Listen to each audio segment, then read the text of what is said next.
divide 891 by 3 in long division method. 3 times 2 is 6. On subtracting we get 2.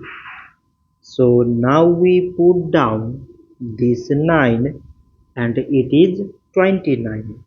So 3 times 9 is 27. On subtracting we get 2. So again we put down this 1 and it is 21. So 3 times 7 is 21. On subtracting we get 0.